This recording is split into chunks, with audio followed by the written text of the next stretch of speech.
Trying to move to Austin, man. I live in Florida in West Palm. Okay. It's nice. Kind of boring. Never stop, I'll get it if I want it. Gotta make to myself a promise. I won't quit, keep going till I got it. I won't give up till I'm on top. Yo, no, I ain't the type to give up. Hello, my name is Michael Griffin. We're here with Corner Speed, and today we have a great guest. We have Thomas from Rizoma. And guys, this is a great weekend because right now we have MotoGP 2024 going on right now. So of course we get a lot of special interviews going on. We are recovering from the Motovation party last night, which was a blast. It was the Ducati party was going on, the Ducati Austin party. I also had a great party going on. But again, this festivities here in Austin, Texas is great. But Thomas, first and foremost, I appreciate you taking the time. I know it's a very busy weekend with everything going on, but how about you introduce yourself, give us some information about yourself. Okay.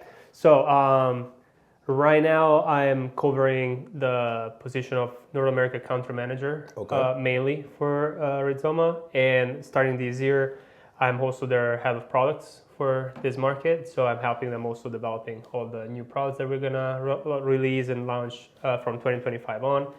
I'm Italian, if you can hear from my accent. I hope not too much, but my background is so I'm with the company. This is my 10th year with them. I started there as literally an intern. That was my second job. So I started as an intern, worked there for 5 years, and I moved to US for them. And it's been a long journey, but the company is an amazing company. It's very inspiring. It's an Italian brand. I'm Italian, and everything fit, So yeah. So when it comes to your personal background, you tell us your ride. My experience of riding is very, few years.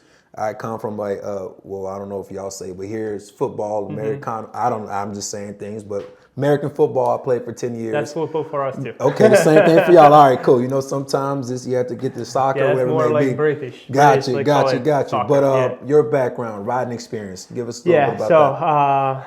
I started racing at 6. Not road racing, was dirt bikes. Okay. So my dad used to race, so I literally learned to recognize motorcycles, brands and stuff before I even start reading. So I started racing at 6. My mom was not happy about that, but that was the start of a long journey for me, being an amateur for a while, and then around 18, a team picked me up, and I had the chance to become I will call it semi-pro in the Italian championship. I did pretty decent for some years. I was top 10 in Italy for a couple of years. I tried a couple of European championship races. Didn't go very well. I'm too big, too tall, but it was a great ride. So I raced 16 years. I quit racing at 22, and after that, I'm just still, it's my life. It's been my life since I was a kid. It's my passion. And after I finished school, that I did while I was racing, I knew just one thing, doesn't matter what I'm gonna do in terms of work, I need to be in this industry. It's my passion, it's my life, it's my love. So whatever I'm gonna end up doing, I'm gonna be happy about it. And that's when the adventure with Rizoma started, and it just grew from there. Okay, so I had to ask you this because playing football, and again, this is just, I had injuries. Did you have any major injuries, and any of the ones that you? Oh man, too many. I'm only 34 right now, but I feel like I'm 50. So you're 50. What was your biggest one? Yeah. So we were actually testing some new tires, and basically, I was on a straight. I hit a rock, rear tire blew up, flew in the air, landed on my arm.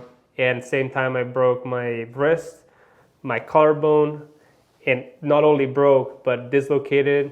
I had a concussion that day, did a ride on my helicopter. So that was nasty, but I had multiple. I feel I have 98 stitches on my body, all from all kind of crashes you do. The thing about dirt bikes is that no matter what, you're gonna crash. Gotcha. You're low to the ground, you're not as fast as on the track, but when you crash on a jump or on a triple, or you hit it hard, and it's pretty dangerous, but it's part of the game. I gotta say, my worst injury, people may not know, was my sophomore year in high school. I broke my ankle. They actually made it illegal with the hip drop tackle that they have now in the NFL, but got pulled behind somebody, dropped, ankle was turned that way, rode in an ambulance at 15 years old to the local hospital here in Austin, Texas, but managed to, by the grace of God, get back out there and been able to have a 10-year career.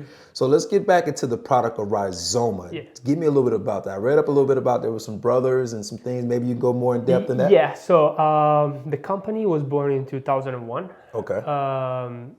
Basically, the CEO, Fabrizio Regaglio, and his brother started the company. So they had a very little family business that was making like mechanical parts. So CNC mechanical parts, like nothing very exciting, right? They both actually were motocross racers too when they were kids. So they were always passionate about motorcycling and that kind of stuff. So a lot of their friends were riders. And one day, basically, what happened is like, these specific friends knew that they had these CNC machines, and he actually had a Honda Shadow back then, and he wanted a pair of mirror for his motorcycles, but he couldn't find on the market anything that he actually liked. Fabrizio has a design background, and his brother is very good on the machine, so basically they were literally chatting at the bar, and they were like, okay, why don't I'll try and design it, and my brother can make it. Yeah. So they did this first pair of mirrors for a friend, right? It's not their business or anything. So at that point, like in their little city, okay, this guy with this motorcycle start riding with these mirrors, and they're super cool. And everybody's like, okay, where they come from? Yeah. So 1, 2, 3, 4, 5, 6 requests, and they're like, oh, maybe we can make a business out of it. And basically that was the beginning of it, right? So and then from there, they became what today is basically the #1 brand in the world for motorcycle accessories. So that's how it was born. The cool thing is that the actual factory is still in the same city where it was born. Everything that we do is designed and made in Italy, in-house. So every single product you can get is made there, designed there, and shipped from there. And we are very proud of that. It's like part of our heritage and our nature to be made in Italy. It's also like, I think, something that differentiates us from a lot of brands where, today it's deciding to stay a full made in Italy company is doing things the hard way. It's not easy. Costs are way higher than normal. But it's a way for us to take care of our customers and make sure that they can get the best product possible, right? So the cool thing is like now the company, after now 23 years, right? Is one of the top brands in the world for motorcycle accessories. And we realized that we were identified also not only like motorcycle accessory company, but as a company that does design. Our mission from back then changed totally, and today what the CEO that likes to define as our mission is to be beauty enhancer for a platform that express you as a human being, right? So motorcycles are not like cars. It's not just like a transportation vehicle. It's something that you relate on a personal level, and it's sort of an extension of your personality. You want to embrace, like, you want it to represent you, right? We develop products that allows you to express your personality with your motorcycle, right? Like, we can get the same motorcycle, me and you, right? With our tools, we want to give you tools to make it yours. Yes. Starting from motorcycle, now what we're thinking to do is to evolve and branch out in basically every single platform that you can have. A car, the phone, bicycle, right? Yeah. Give you, with the same concept, give you a tool to make it yours and announce the beauty of that platform in a way that express your personality more. So we're trying to evolve as a company. So that's the plan for mid long term. Of course, like today we're still focusing only on motorcycle, but that's what we're looking for the next future. So I look at it like this. Basically, it's because if I'm not mistaken, Italy, the fashion district and everything else, so it's all about the fashion. And basically what you're saying is it's art. It's It is. whenever, when you go to your we like to call it cars and coffee or whatever it is, when people look at, they want to see the minor small details in your car or your That's what motorcycle differentiate you, right? to make you different from everybody else. Exactly. The thing that I like most that y'all have coming out recently, and I know a lot of people have been trying to copy your product, is these stealth mirrors. Now, explain to me how this concept came about. So the thing is, so we mirrors are our best selling products. Like we are very well known for mirrors, right? Yes. The problem with mirrors and motorcycles is that people actually hate mirror for the motorcycle. That's they don't want to see them. Well, right? they stick out like antlers, or it just breaks the flow of the bike. Correct. On a bike like this, it just like that you feel like that should not be there. I just want to get them out of the way. So we were like, okay, we're developing stuff and we're making them prettier, so people are less like, okay, I want to take them off. Yeah. And they're happy to actually have this piece of art on their motorcycle now. But at the same time, we're always trying to like, how do we make them? We leave them there, but we make them disappear, right? Mm-hmm. So that's where the stealth concept came from. Gotcha. And with the development of like the aerodynamics and the new fairings, winglet from MotoGP, then they started to like implementing on street bikes. We're like, okay, that can be a sort of like interpretation of that can help us doing that. But at the same time, we were like, okay, how we make a winglet becoming a mirror at the end of the day. And basically this was the answer. Like I love my design team. Sometimes like you ask them something and they come out with something that you're like, okay, this is 10 times better than what I was expecting. Mm-hmm. And this was basically, we asked ourselves a simple question. It was like, okay, we need to make mirrors. That's our business. Mm-hmm. But how we make them disappear.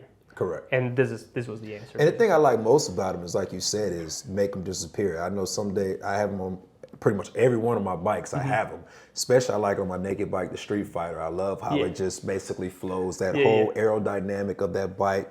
I like to say the Batmobile because it literally looks like a bat machine when it comes to riding it. But the fact that the mirrors go down and it just follows the angles of the bike. At the same time, I like if I need to use them, I just turn it up. I can see whatever, but also I like the fact that I can go to the track and I don't have to remove anything. I can just turn them down and it's still protective with this hard aluminum or whatever I don't know if this is aluminum, whatever it is, aluminum, but the fact that it's still protective and things of that nature, so I definitely love that. Now, the other thing I also like that y'all have started doing is I like the reservoirs, I like the rear sets, and a lot of things that you can actually buy on some factory bikes, but the biggest thing is that y'all make everything look like OEM parts. Yeah.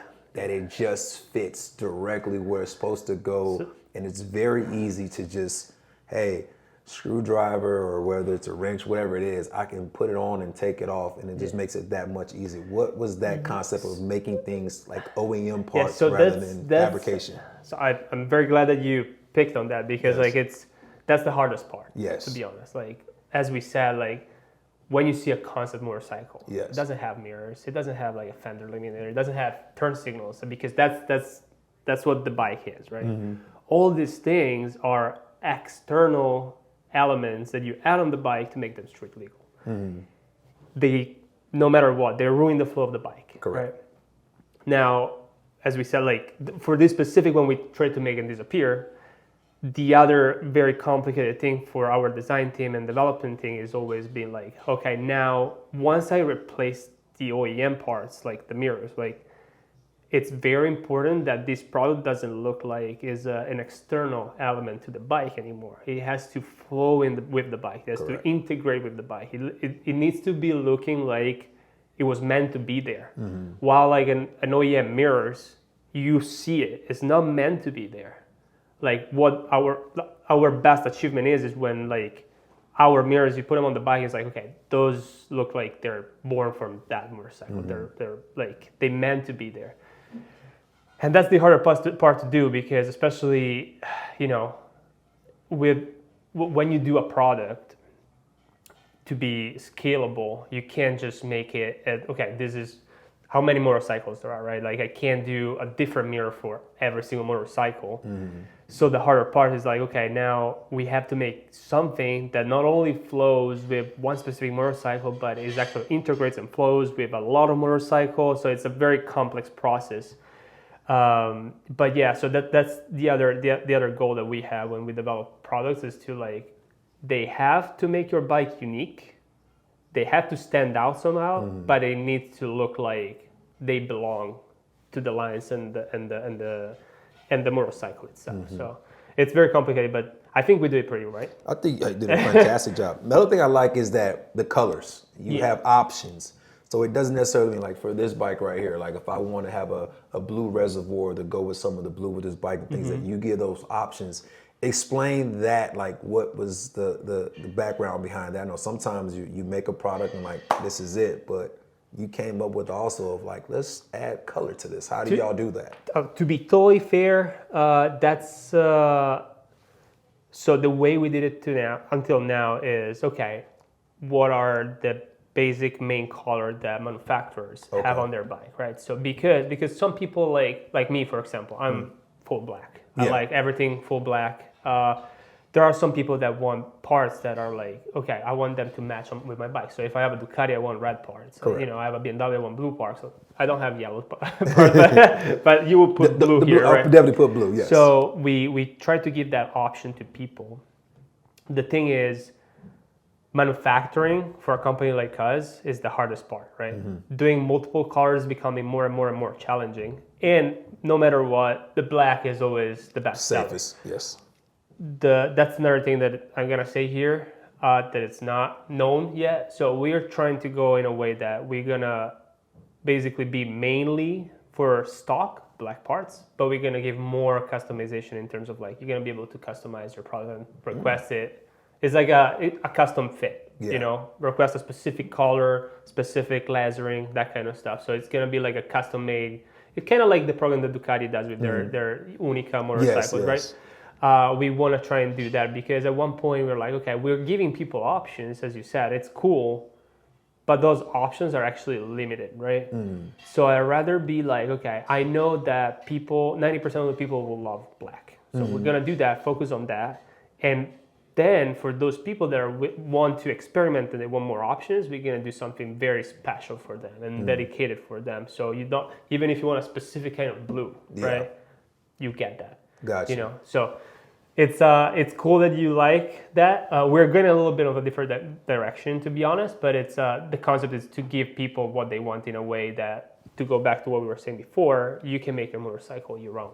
So basically what you're saying is, and clarify when I say this, that y'all are constantly evolving. Y'all are never satisfied. We're always trying to see what's the next step. And that makes us lose a lot of sleep. But that's the point, yeah. Yeah, definitely. I see it as a brand. As y'all continues moving. I mean, I even see with the stealth mirrors and things. At first, it was for, you know, the super bikes, but then you went to the naked bikes, and you're trying to constantly evolve. And you also talked about, you know, getting with other things, whether it's cars or whatever it is, everyday life of the everyday people, and y'all are an Italian brand, like I said, by the fashion district. So you stay up to date, and you got to constantly keep evolving. Is there anything else you would like the people to know about Rizoma, or anything we missed? I mean, we're coming hard for the United States market. Okay. That's, you know, that it's being a focus of ours since the last 4 years. We are starting developing a program for product development and building a team here for this market. Also with the help of the guy from Motovation, they're helping us a lot doing that. But it's this is a specific market that we always marketed very much, and we decided that it's time to invest time and research and do a lot of research and listen to this market and start producing products specifically for this market. So we're differentiating in terms of product, but we're also differentiating in terms of how we're doing things for different markets. So that's going to be challenging, but it's cool. Like, we love US. So okay, well, my last question for you is, see, I'm playing MotoGP fantasy. Who do you got for this week? Oh man, Marquez. I need two gold riders. So I'm a Paco's my guy. Right? Okay, Pecco's your guy. Pecco's my guy, and I can't count out Marcus this year though. He has the best bike possible, but I'm in king fantasy. here. I can't have the same team as everybody else. I got to figure out what's. Dude, you want to win or what?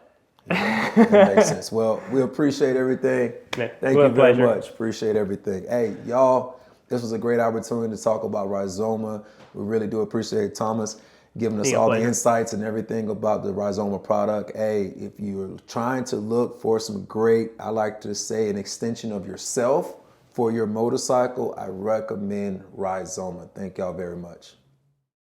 Before we leave this, I got something for you. We know you got a brand new M1000. Yeah, you waited long for it. Break-in miles as well. Shout out to Jacob and Andrew for putting those break-in miles in, because I was not about to do 600. I'm not doing all that. Y'all can do all the rev limiter. No, I'm not doing that. But. Okay, so I'm gonna show you something we did for you. You know, so come with me.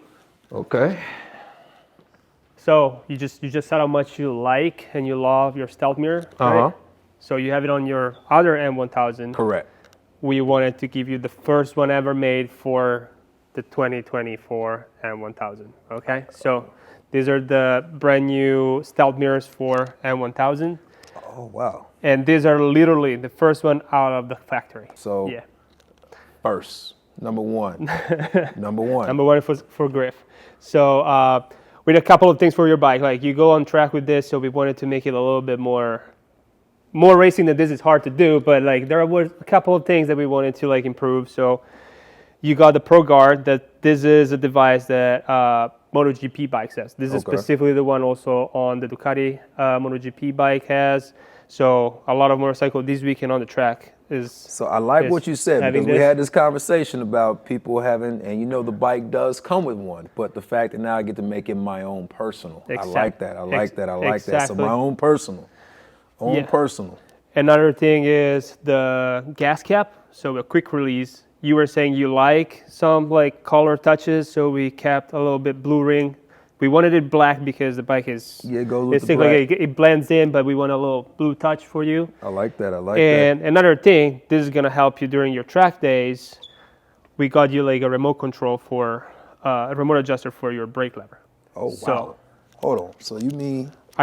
You're not familiar with this? I am not familiar with that. What do you mean? I'll explain. So when you're on the track, right? Okay. Sometimes your brakes are gonna get warmer and warmer and warmer. Okay. That means that your brake excursion is gonna get longer. So you're gonna have the lever is gonna have to travel longer to start braking. Okay. So what you do with that, you will need to adjust it and push it forward. But normally the adjuster's over here, normally the adjustment is on top of the lever, like for the clutch, for example. Gotcha. Now, if you're riding, you can't really do that without stopping. This and, because like you have to like release your gas, right? Okay. So with this device, basically you'll be able to be on the straight, full open, and use your left hand to like regulate the distance of the brake. So you basically lose 0 time. This is a specific device that is very common for MotoGP bikes and super bikes, and it's how are all the little things like on the track. Every milliseconds matter, and this allows you to never release the gas to regulate your brake lever. So it's a cool thing. So listen, we got an inside joke, not necessarily an inside joke, it's more of a track joke, and this is for the cameraman Nick himself. So now you understand when I tell you what my brake marker is, and it's you. Understand now that I'm waiting on you to brake. I have some time to adjust to see when I'm ready to hit that brake strictly for you. But hey, I really do appreciate that, Thomas. Thank you very much, man. Enjoy it. I appreciate that. Hey, see what happens when you do good things? You get a bike and you get Thomas to come in and gift you with things. Yes, this is nice. But the biggest thing is these. That's the biggest thing right there. That's the biggest thing. Yeah, we know you like it. Yes, man. I got to get this thing to the track now. Next time, Tom, we got to get you to the track. We got to go do a track day one day. We got to do a track day. But hey, again, I appreciate everything. Absolutely. Thank you. Thanks for having me, guys. Well, I guess now we got to watch practice. Thomas says, Mark Marquez. I just don't know. But yeah, y'all stay tuned. Appreciate it. Corner speed 33. Stay tuned for me on this bike in the future. Never stop, I'll get it if I want it. Gotta to myself a promise. I won't quit, keep going till I got it. I won't give up till I'm on top, yeah.